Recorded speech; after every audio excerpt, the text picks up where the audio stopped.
अस्सलामुअलैकुम welcome back to another video. कैसे हैं आप लोग? मैं अच्छे होंगे। व्यूअर्स, वीडियो में बात करने जा रहे हैं क्रिप्टो मार्केट के बारे में और सबसे पहले हम लोग बात करेंगे बिटकॉइन के बारे में जो 49,000 तक पहुंच चुका है।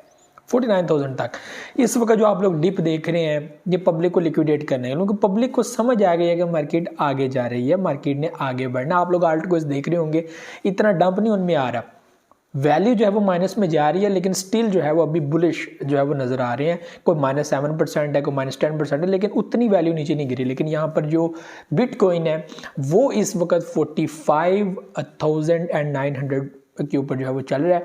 और हमारे पास जो इंपॉर्टेंट पॉइंट है वो आप लोगों के साथ डिस्कस करना है कि कौन सा ऐसा पॉइंट है अगर उसके ऊपर अगर कैंडल की क्लोजिंग होती है तो मार्केट मेरे भाई 50,000 प्लस निकल गई फिर। ठीक है जी, वीडियो बहुत इंपॉर्टेंट है, वीडियो को गौर से देखिएगा।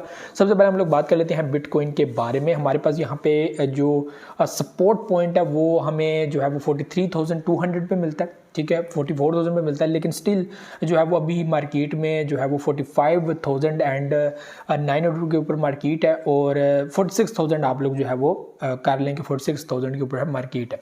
इंपॉर्टेंट जो पॉइंट है वो हमारे पास है 46,920 या इतना कोई पॉइंट है। ठीक है जी, तो इसके ऊपर जो है वो मार्केट की क्लोजिंग कैंडल की क्लोजिंग बहुत इंपॉर्टेंट है, यानी कि 47,200 300 तक भी अगर कैंडल क्लोज कर देता है इसके ऊपर तो मार्केट काफ़ी ज़्यादा फिर बुलिश हो सकती है। फिर हमें जो है वो एक स्ट्रॉन्ग पॉइंट मिल जाएगा, रेजिस्टेंस ब्रेक हो जाए। अभी जो हमें चीज़ें देखने को मिली हैं वो ये मिली हैं कि वैल्यू ऊपर जा रही है, साथ ही गिर जाती है। जो हमें विक्स देखने को मिल रही हैं, आप देख रहे होंगे कि 3-4 विक्स हम लोगों को देखने को मिल रही है। इन चीज़ों को समझिएगा आप, उम्मीद आप समझ रहे होंगे।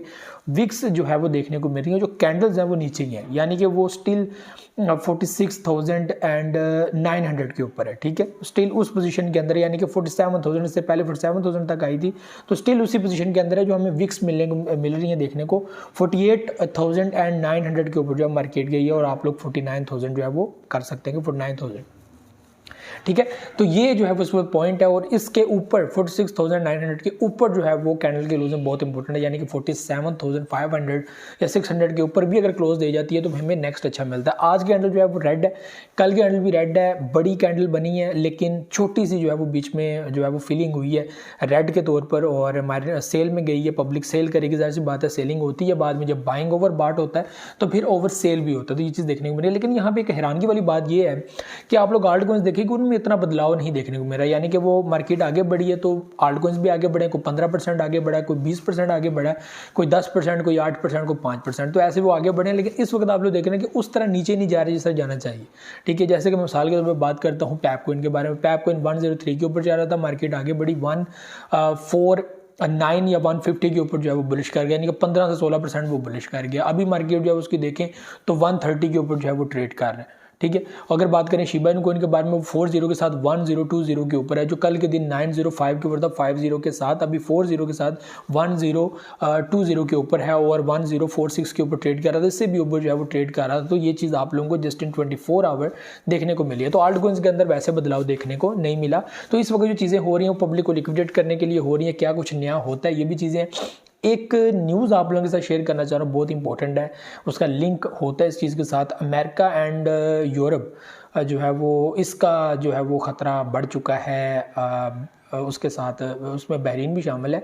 तो ये 3 कंट्रीज़ हैं और यमन के साथ मामलात ख़राब हो रहे हैं। आपको पता है कि इजराइल एंड फ़लस्तीन का जो है वो काफ़ी क्लैश चल रहा है और हालात काफ़ी ख़राब हो रहे हैं, तो उसका भी एक इम्पैक्ट जो है वो मार्केट के ऊपर पड़ सकता है। इसको जो है वो आप लोग एक साइड न्यूज़ के तौर पर रख लीजिएगा। अगर कोई 24 घंटों के अंदर कोई ऐसी न्यूज़ आ जाती है, क्योंकि हालात बहुत ख़राब हो गए हैं, अभी उस तरह की न्यूज़ आ रही हैं, ऐसे जो है ना डायरेक्ट जो है वो अटैक वाली न्यूज़ जो है वो आ रही है, तो कुछ भी हो सकता है। ठीक है, तो उसका एक इम्पैक्ट मार्केट को पड़ सकता है। तो स्टे सेफ, स्टॉप लिमिट का यूज़ कीजिएगा ताकि आपका नुकसान ना हो और आप लोग दोबारा से बीच में एंट्री ले सकें। तो ये चीज़ याद रखिएगा, तो स्टे सेफ। तो ये भी चीज़ें थी, मुझे नेक्स्ट रखिएगा।